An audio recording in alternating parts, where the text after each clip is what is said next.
ஆகாய வெண்ணிலாவே தரை மீது வந்ததேனோ. அரங்கேற்ற வேலை என்கின்ற திரைப்படத்தில் இடம்பெற்ற பாடல் இது என்பது அனைவருக்கும் தெரியும். இளையராஜா இசை என்பதும் அனைவரும் அறிந்ததே. இந்த பாடல் அந்த திரைப்படத்தில் இடம்பெறாமல் போவதற்கு நிறைய வாய்ப்புகள் இருந்தன. காரணம், இந்த பாடல் பதிவு செய்யப்படவில்லை. ஆக்சுவலா பார்க்க போனா இந்த திரைப்படத்தின ரீ ரெக்கார்டிங் போயிட்டு இருக்கும் பொழுது ஏதோ ஒரு பீஸ் கொடுத்திருக்கிறார் இளையராஜா. இதை வைத்து ஒரு பாடல் அமைத்தால் என்ன, மிக அருமையாக மென்மையான ஒரு டியூனாக உள்ளதே என்று சொன்னது ஃபாசில் தானா. அதன் பிறகுதான் இந்த பாடலை கட்டியிருக்கின்றார், மெட்டு கட்டியிருக்கின்றார் இளையராஜா. பிறகு இதை பதிவு செய்திருக்கின்றார்கள். பதிவு செய்த பிறகுதான் இதை படத்தில் இணைத்தார்கள். இந்த பாடல் ஒரு ரீ ரெக்கார்டிங்கில் கிடைத்த ஒரு ஸ்பார்க். அதை அப்படியே ப்ரமோட் செய்தார் இளையராஜா. தாளத்தையும் ராகத்தையும் விடயமாக வைப்போம் என்பது இளையராஜாவின் ஆசை. அந்த ஆசை அவருக்கு நிறைவேறியது. அழகான ஆடை சூடி அரங்கேறும் வேளைதானோ. அந்த ரீ ரெக்கார்டிங்கில் கிடைத்த அந்த ஸ்பார்க்கை வைத்துக் கொண்டு மிக அழகாக மெட்டு கட்டி விட்டார் இளையராஜா. யாரை வைத்து பாட வைக்கலாம் என்ற ஒரு டிஸ்கஷன் நடந்து கொண்டிருக்கின்றது. ஃபாசில் திரைப்படம் என்றாலே ஒரு மென்மையான ஒரு பாடல் வேண்டும். அதுவும் அந்த பாடல் KJ ஜேசுதாஸ் பாட வேண்டும். ஆனால் மேல் வாய்ஸ் ரெடி. KJ ஜேசுதாஸ் தான் இந்த பாடலை பாடப் போகின்றார் என்பது உறுதியாகிவிட்டது. ஃபிமேல் வாய்ஸுக்கு ஜானகியை வைத்து பாட வைக்கலாம் என்று தான் முதலில் அவர்கள் திட்டமிட்டார்களாம். ஏதோ காரணத்தினால் ஜானகியினால் இந்த பாடலை பாடுவதற்கு அப்பாயின்மெண்ட் தர முடியவில்லை என்று ஒரு செய்தி வட்டாரம் கூறுகிறது. அதில் 2 விதமான செய்திகள் உள்ளன, பிறகு சொல்கின்றேன். மிக வினயமான பாடல், மிகப்பெரிய ஒரு டஃப் சாங் என்று தான் சொல்ல வேண்டும். காரணம், தாள நடை ரூபக தாளத்தில் அமைத்திருப்பார் இந்த பாடலை இளையராஜா. ஆனால் மற்ற பிரேசுகள் அனைத்தும் ஆதி தாளத்தில் இருக்கும்.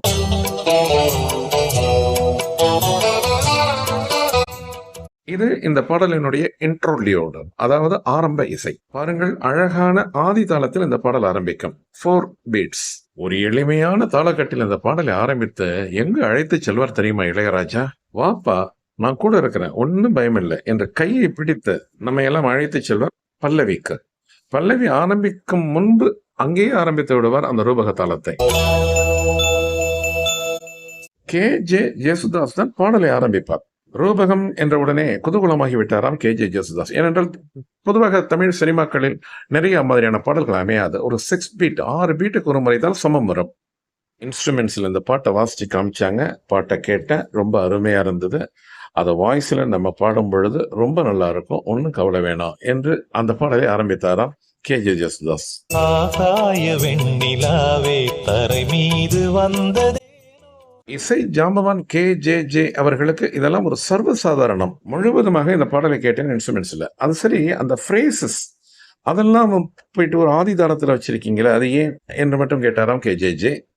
அதுதான் சார் அந்த பாடலினுடைய சிறப்பு என்றாராம் இசைஞானி. இசைஞானியின் மீது KJ ஜேசுதாஸ் வைத்திருந்த மரியாதை இன்னும் பல மடங்கு கூடியது. மிக பிரம்மாதம் என்று பாராட்டினாராம் இளையராஜாவை KJ ஜேசுதாஸ். 2 குரல்கள் அல்லவா இந்த பாடல், ஃபீமேல் வாய்ஸ். முதலில் ஜானகி பாடுவதாக ஒப்பந்தம் செய்யப்பட்டு பிறகு உமா ரமணனை அமர்த்தினார்கள் என்பது செய்தி, சினிமா செய்தி. அது ஏன் என்று நாம் விசாரித்த வகையில் நமக்கு கிடைத்த தகவல் என்னவென்றால், பாடலில் அமைந்த அந்த ரூபகத்தாளம் 6 பீட் ஜானகி அம்மாவிற்கு சிரமத்தை தந்ததாகவும் அதை ஜானகி அம்மா மாற்றி சொல்லியதாகவும் இளையராஜாவிடம், இல்லை இது இப்படியே இருந்தால்தான் நன்றாக இருக்கும் என்று இளையராஜா வாதிட்டதாகவும், அப்படி என்றால் வேறு யாரேனும் வைத்து இந்த பாடலை பாடச் செய்யுங்கள் என்று ஜானகி அம்மாள் கூறிவிட்டதாகவும் ஒரு தகவல். இந்த செய்தியை ஒரு தொலைக்காட்சி நிகழ்ச்சியில் ஏவி ரமணன், அதாவது உமா ரமணனின் கணவர், இந்த செய்தியை கூறியதாகவும் கூறுகிறார்கள். அழகான ஆடை சூடி அரங்கேறும் வேளைதானோ. ஜானகி, சுஷீலா, சித்ரா, வாணி ஜெயராம் போன்ற குரல்களை கேட்டுக்கொண்டிருந்த நேயர்களுக்கு இந்த குரல் ஒரு ஸ்ட்ரேஞ்சாக ஒரு தெரிந்தது. உமா ரமணன் சினிமாக்களில் நிறைய பாடல்கள் இதற்கு முன்பே பாடியிருந்தாலும் இந்த பாடலில் அவரது குரல் சற்று வினோதமாகப்பட்டது. ஆனால் மிகவும் அழகாக இருந்தது. இசைக்கருவிகளை அந்த காலத்திலிருந்து இந்த காலம் வரைக்கும் வாசிக்கும் ஒரு வித்வான்களிடம் நாம் விசாரித்த வகையில் நமக்கு கிடைத்த ஒரு தகவல் என்னவென்றால், தமிழ் சினிமா பாடகிகளுள் அதிக அளவில் சங்கீத ஞானம் மிக்கவர் உமா ரமணன் தான். அவருக்கு பரதமும் கூட தெரியும். கர்நாடக சங்கீதம் மட்டுமல்ல, இந்துஸ்தானியிலும் வெஸ்டர்னிலும் தேர்ச்சி பெற்றவர் உமா ரமணன் என்றெல்லாம் புகழாரம் சுட்டுகிறார்கள் உமா ரமணனுக்கு. வாய்ஸ் டென்சிட்டி கொஞ்சம் திக்காக இருக்காது, அது மட்டுமே இவரிடம் குறை என்றெல்லாம் கூறுகிறார்கள் இசைத்துறையில் பல வருடங்களாக இசைக்கருவிகளை வாசிக்கும் ஜாம்பவான்கள். மலசூடும் கூந்தலே மழைக்கால மேகமாய் கூட. இந்த பாடலில் மற்றொரு டஃப் என்னவென்றால், ஒரே குரல் தொடர்ந்து பாட வேண்டும் என்றிருந்தால் கூட ஒரு அந்த அளவுக்கு கடினம் இருந்திருக்காது. 2 குரல்களும் மாறி மாறி வேறு பாட வேண்டும். அது எளிது என்று நீங்கள் நினைத்து விடக்கூடாது என்கின்றார் தமிழ் சினிமா இசைத்துறையில் பணியாற்றும் எனது நண்பர் ஒருவர். உறவாடும் விழிகள் உங்களுக்கு நான் சிறிதும் சளைத்தவள் அல்ல என்கின்ற ரீதியில் உமா ரமணன் ஜேசுதாஸ் அவர்களுக்கு பாடல் மூலமாகவே பதில் சொல்லிக் கொண்டிருப்பார். ஒரு அழகான ஒரு கிளாசிக் மெலடி பாடல் தயாராகி கொண்டிருக்கின்றது. பாடும் இருவர்களுக்கும் அப்பொழுது தெரியாது. ஆகாய வெண்ணிலாவே தரை மீது வந்ததே. இந்த மாதிரியான மெட்டுக்களுக்கு பாடல்களை எழுதுவதும் ஒரு டஃப், ஒரு கஷ்டமான காரியம் என்கின்றார்கள் இசை வட்டாரத்தினர். ஆதி, திஸ்ரம், மிஸ்ரம், கண்டம் போன்ற தாள வகையறாக்களுக்கு பாடல்களை எழுதுவது மிகப்பெரிய காரியம் அல்ல. எந்த ஒரு கவிஞரும் வரிகளை எழுதிவிடலாம், அதாவது பாடலை எழுதிவிடலாம். ஆனால் ரூபகதாளம் ஒரு 6 சொற்கள், அதற்கு தக்கவாறு அந்த வரிகளை அமைக்க வேண்டும். அதனால் தான் கவிஞர் வாலி இந்த பாடலை எழுதினார். வேறு கவிஞர்கள் யாரும் இந்த மெட்டிற்கு பாடல் எழுத முடியாதா என்று யாரும் கேட்க வேண்டாம். இந்த மெலடி மெட்டிற்கு வாலி எழுதினால் நன்றாக இருக்கும் என்று தீர்மானித்திருக்கின்றார்கள் இளையராஜாவும் ஃபாசிலும். அழகான ஆடை சூடி அரங்கேறும் வேளை இந்த மெட்டிற்கு பாடல் எழுதுவதற்கு முன்பு வாலிக்கு இளையராஜா ஒரு சிறு சிறு நிபந்தனைகள் மட்டும் சொன்னாராம். ரூபகதாளம் பார்த்துக் கொள்ளுங்கள், ஒவ்வொரு பாரின் முடிவிலும் எந்த விதமான மடிப்புகளும் இல்லை, அதுபோல முந்தி வரும் சொற்களும் இல்லை. வார்த்தைகளை இடிக்காமல் பார்த்துக் கொள்ள வேண்டும். சந்தத்திற்கு கூடுமானவரை வார்த்தைகளை கலோக்கியலாக எழுத வேண்டாம். ஒரு செமி லிட்ரேட் வார்த்தைகளை மட்டும் பயன்படுத்துங்கள் என்று மட்டும் கூறினாராம் இளையராஜா வாலியிடம். மிகவும் அற்புதமாக எழுதி தந்தார் வாலி அந்த கவிதையை. இப்பொழுதும் கூட அந்த லிரிக்ஸை மட்டும் நீங்கள் தனியாக படித்தால் தெரியும், கவிதையின் மூலம் ஒரு கதையை சொல்வது போல் இருக்கும்.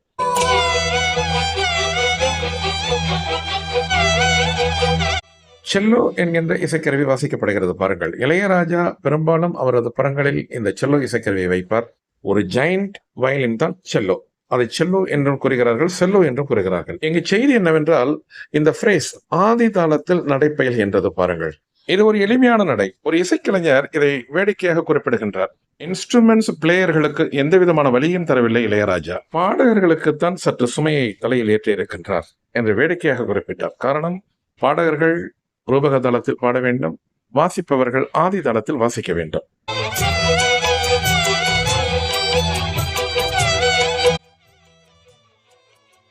நீங்க ஒரு தபிலிஸ்டாக இருந்தால் நான் சொல்ல போற விஷயத்தை நீங்க ரொம்ப கூர்ந்து கவனிப்பீங்க. அதெல்லாம் ரொம்ப ஒரு ஒரு சந்தோஷப்படுவீங்க. இதுல தபலா ஹீரோங்க அந்த பாட்டுல. ஏன்னு கேட்டீங்கன்னா, ஃப்ரேசஸ் வாசிக்கும் போது ஆதியில் வருது பாருங்க அந்த நட. அது முன்னாடியே சொன்னதுதான். அந்த முன்னாடி சொன்னது இன்னொரு வாட்டி சொல்றேன். ஏன்னா தாளம் ரொம்ப முக்கியம். தபலா 4 நடையில் ஃப்ரேஸில் போகும் பொழுது அப்படியே திருப்பி அந்த பாடல் போர்ஷனுக்கு வரும் பொழுது அதே நடையிலே வரும் பொழுது அந்த ஒரு தீர்மானம் கொடுத்து திருப்பி ரூபகத்துக்கு மாத்துவாங்க. இது மிகப்பெரிய இன்டெலெக்சுவல் ஒர்க்.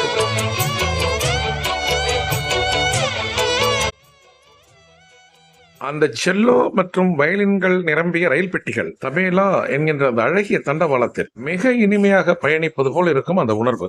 தமிழ் இசை பாடல்களை ரசிப்பவர்களை விட இசைக்குழுக்களில் வாத்தியங்களை வாசிக்கும் இசை கலைஞர்கள் மிகவும் ரசிப்பார்கள் இந்த பயணத்தை.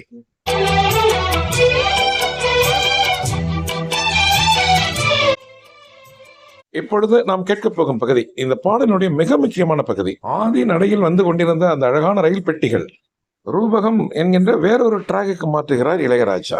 மாறுவதற்கு முன் ஒரு சிக்னல் தருவார் பாருங்கள். ஆஹா, இந்த இடம்தான் அது.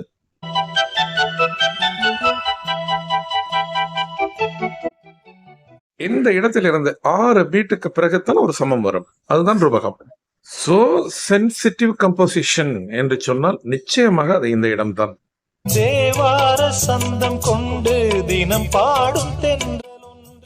நேயர்களே, நாம் ரூபகம் என்கின்ற ஒரு டிராகில் சரணத்தில் நாம் பயணிக்கின்றோம். இப்பொழுது இந்த சரணம் முடிவதற்குள் இந்த பாடலை பற்றிய மற்ற விவரங்களையும் நாம் கூறுவது நல்லது. ஒரு கிளாசிக் மெலடி பாடல் ஆயிற்று இந்த பாடல். எனக்கு பரதம் தெரியாது, ஏன்னா பரதம் சம்பந்தமான ஒரு நடையில் வருவது போல் தெரிகின்றது என்று கூறினாராம் பிரபு. டைமிங் சொல்லிக் கொடுப்பார் உங்களுக்கு கோரியோகிராஃபர். அந்த டைமிங்க்கு தக்கவாறு நீங்க ஸ்டெப் வையுங்கள், அது போதும் என்று கூறிவிட்டாராம் ஃபாசில். நடிகை ரேவதிக்கும் அதே உத்தரவு தான். இத்தனைக்கும் ரேவதிக்கு பரதம் தெரியும், இருப்பினும் நிறைய பிரயத்தனம் செய்ய வேண்டாம் என்று கூறிவிட்டாராம் ஃபாசில். பூவாரம் சூடிக்கொண்டு தலைவாசல் வந்தது.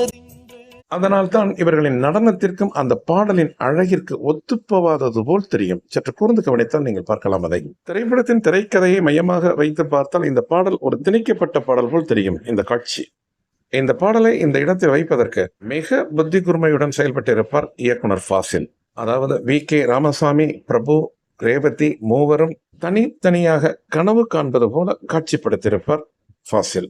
தென் பாண்டி மன்னன் என்று திருமேனி வண்ணம் கண்டு ஒரு மிகப்பெரிய ஜாம்பவானுடன் நாம் பாடுகின்றோம் என்று சற்றும் பயம் இல்லாமல் பாடினாராம் உமாரமணன். ஒரு சிறு பிழை கூட செய்யவில்லை. அவருடைய போர்ஷனை ஒரே டேக்கில் பாடினார் என்று கூட சொன்னார்கள்.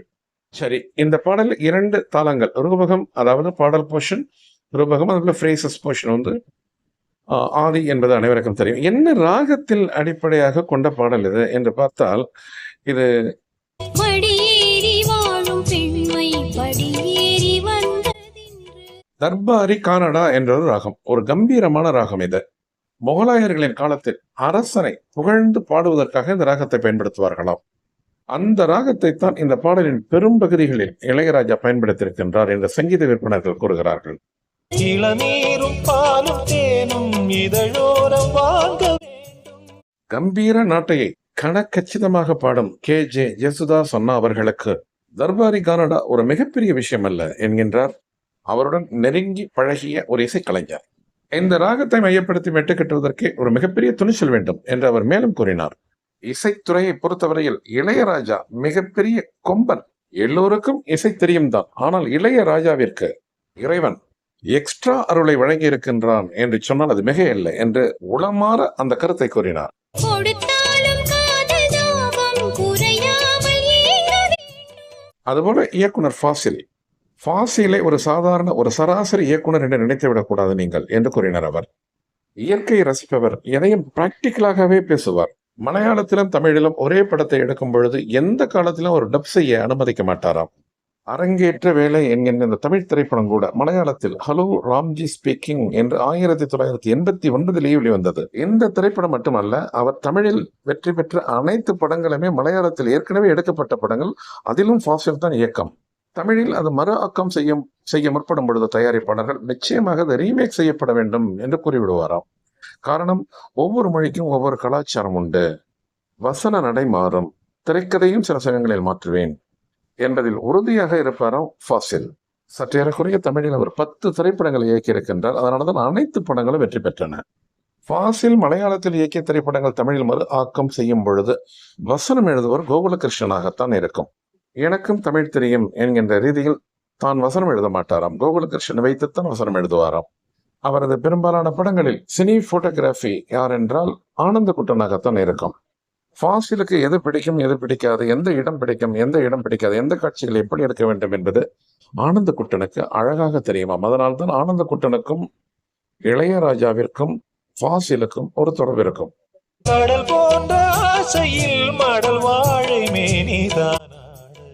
இந்த பாடலுடைய சரணம் முடிவதற்குள் மற்ற செய்திகளை எல்லாம் நாம் பார்ப்போம் என்று கூறினேன். அதனால தான் மற்ற இந்த சினிமா பற்றி, அதாவது அரங்கேற்றவேலை என்கின்ற திரைப்படத்துடைய மற்ற சங்கதிகளை எல்லாம் கூறினேன். சரணத்தினுடைய முடிவிற்கு வந்திருக்கின்றோம் நேயர்களே. மிக முக்கியமான பகுதி சரணத்திலிருந்து திரும்பி பல்லவிக்கு செல்ல போகின்றது இந்த பாடல். பல்லவியும் ரூபகம் தான் இருந்தாலும் அந்த சரணம் முடியும் பொழுது ஒரு முக்கியமான விஷயம் காத்திருக்கின்றது. நடுச்சாம வேளையில் நெடுநேரம் நெஞ்சமே கூடு. அதுதான் அந்த இடம், அந்த தபலாவினுடைய தீர்மானம் இந்த பாடலுக்கு மிகப்பெரிய அழகை சேர்க்கும்.